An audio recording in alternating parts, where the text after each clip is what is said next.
Приветствую всех снова на своем канале. Вы не поверите, но это видео из серии роликов по 35 ПТ.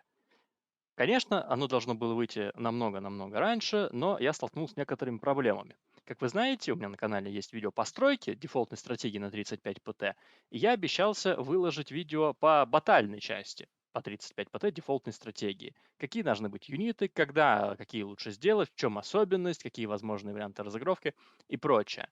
Но в один момент я столкнулся с тем, что я просто не знаю, как это все скомпоновать в один ролик. У меня есть несколько тезисных пунктов, которые могли бы быть очень полезны вам, но они никак не ложились в единую структуру. Поэтому сначала в один момент я немножко впал в ступор, потом я немножко на это забил, потом я не играл в кам, и, в общем-то, уже прошло 5 месяцев с того момента, когда я выпустил ролик. С тех пор у меня остались некоторые наработки по некоторым очень важным фишкам. Поэтому я сейчас займусь тем, что буду опубликовывать их на канал с небольшим монтажем. Буду вещать вам непосредственно все полезные механики. А сегодня начнем мы с такой важной вещи, как вышки.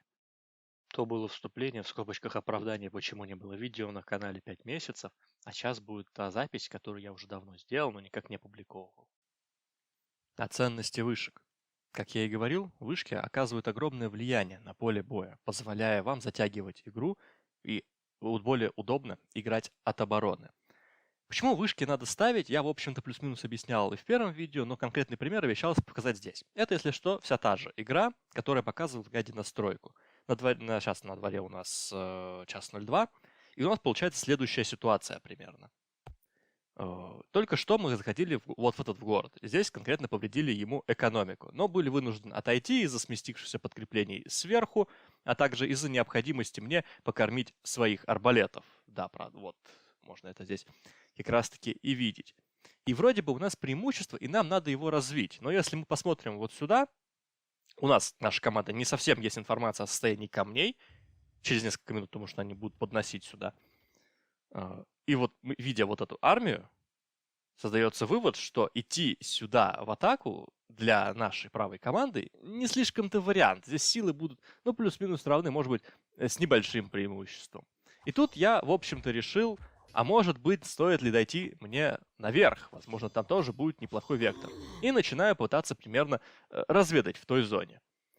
Соответственно, Дима мне пытается не дать это сделать. И вот когда дошел я ополченцам вот до этого момента, сюда, я начал кое-что понимать, что а вдруг здесь нет никаких вышек, и сюда можно на халяву зайти.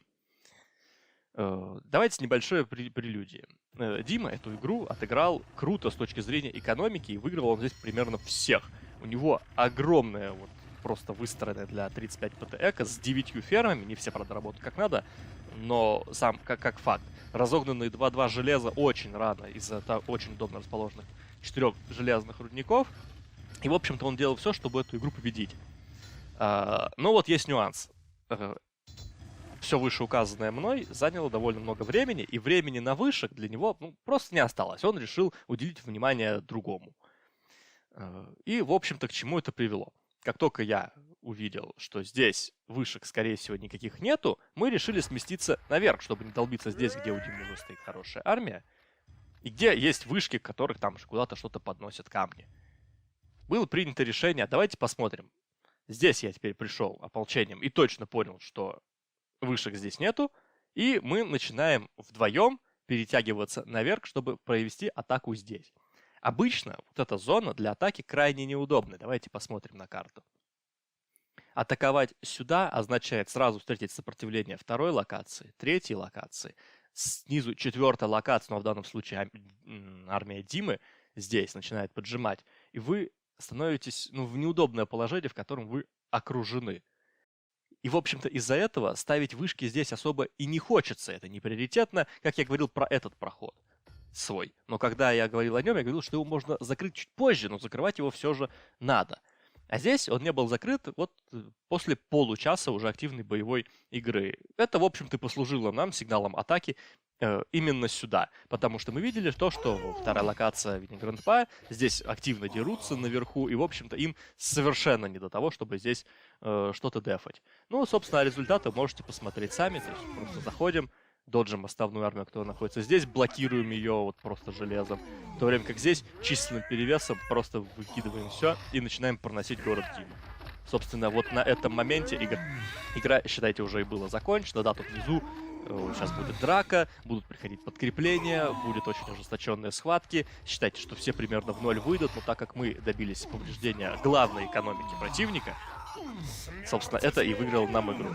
Поэтому, ребят, не забивайте на вышки. Было бы здесь хотя бы 4 вышки, нам бы уже было явно неохота сюда заходить, терять кучу ополченцев или, не дай бог, железных войск, для того, чтобы зайти именно сюда. И таким образом, возможно, и самому проиграть игру, потому что при неудачной атаке и как бы игра окончена. Собственно, примерно такого формата я и буду записывать видео, которые касаются боевых аспектов игры дефолтной стратегии на 35 ПТ. Для рассмотрения будет браться какая-то одна тема и дальше будет подвергаться разбору. Также хочу отметить, что в бета-версии есть муниципалитет, который очень сильно оказывает влияние на 35 ПТ. Соответственно, из-за муниципалитета некоторые стратегии, которые я указал, могут оказаться неактуальны. А в связи с чем, если я буду записывать в ближайшее время гайд на какую-то из стратегий на 35 ПТ, это будет такая стратегия, которая не рискует потерять в актуальности из-за муниципалитета. Ну а пока что все. Можете зайти в Discord канал, где мы ищем игры мультиплеер. Также можете посетить мой Twitch, на котором я зачастую выхожу со стримами вечерами. Подписывайтесь, вот это вот все. Спасибо за просмотр, увидимся.